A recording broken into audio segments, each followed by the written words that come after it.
जब घर में बिटिया होती है तो कितनी प्रसन्नता आती है। जरा रामचरितमानस में झांक कर देख लीजिए। हाँ, तुम्हारे यहाँ तो बेटे होते हैं तो कांसे की थालियां बजाती हो, और बेटी होती हैं तो ठीकरे फोड़ती हो, लेकिन यहाँ उमा का प्राकट्य हुआ है तो प्रकृति उत्फुल्ल हो रही है।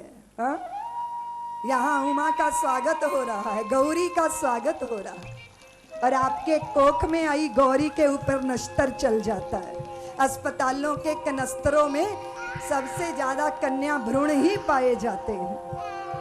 कदाचित अगर हम चिंतन करेंगे कि देखेंगे कि हम सभ्यता का मुखौटा लगाए लोग कितने असभ्य हैं, हम राम नामी चादर ओढ़े लोग कितना चित्त के अंदर अपने ही भीतर अपने ही विकारों से ग्रसित हैं।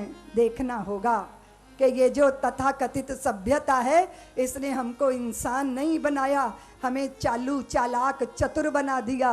लाभ हानि के तराजू पे तौलने वाली पुत्र और पुत्रियों को ये मानवी का रोल नहीं हो सकता, दानवी का तो हो सकता है पर मानवी का नहीं हो सकता।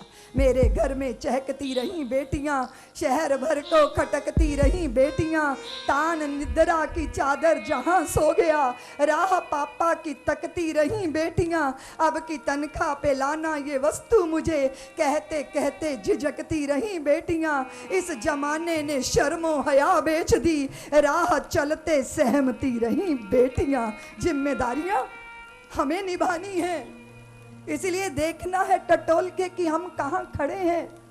वो स्त्री कभी स्त्री का सम्मान नहीं कर सकती जिस स्त्री को ये लगता है कि मेरा देह धारण, स्त्री का देह धारण करना किसी पाप का दंड मिला है। मुझे अपने प्रति स्वाभिमान नहीं है, अपने होने पे गौरव नहीं है, तो फिर अपनी बेटी का स्वागत कैसे कर पाओगी।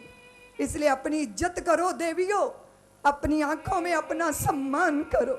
मुझे गुरुदेव ने कहा, रितंबरा तुम कहती हो कि बेटियां नहीं तो भारत का भविष्य नहीं, तुमने सोचा है? तो मैंने कहा गुरुदेव आप क्या कहना चाहते हो? गुरुदेव मुझे बोले अगर सारी स्त्रियों की हत्या कर दी जाए तो सृष्टि नहीं चलेगी, लेकिन सारे पुरुषों को मार दिया जाए फिर भी सृष्टि चलेगी। तो मैंने कहा गुरुदेव पिता तो बीज होते हैं, माता तो भूमि होती है, फिर कैसे सृष्टि चलेगी?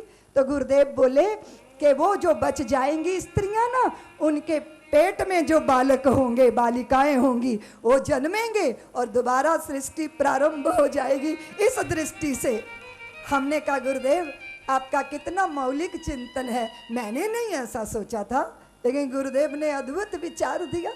निश्चित रूप से बेटियों के बिना तो हमारा कोई भविष्य नहीं है, और अगर बेटी नहीं है घर में तो फिर बहू कहाँ से आएगी।